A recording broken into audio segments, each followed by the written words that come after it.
So ito, pinakamagang customer natin ngayon na sarado pa yung shop. Ayan, nandito na si Bossing kasi galing pa siya Olongapo. Sunday ngayon. From Olongapo hanggang dito sa Florida Blanca, Pampanga, bumiyahe si Boss. Ayan, Sunday walang traffic kaya maaga siya nakarating. Ayan, tinintay niya tayo. Ipapagawa niya, ipapakondisyon yung motor, lahat ng kailangan palitan.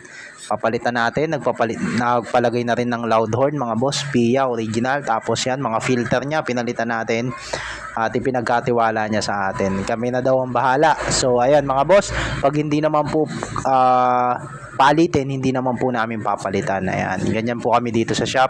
Basta ang gusto lang ni boss kondisyon tong motor niya pag uwi niya.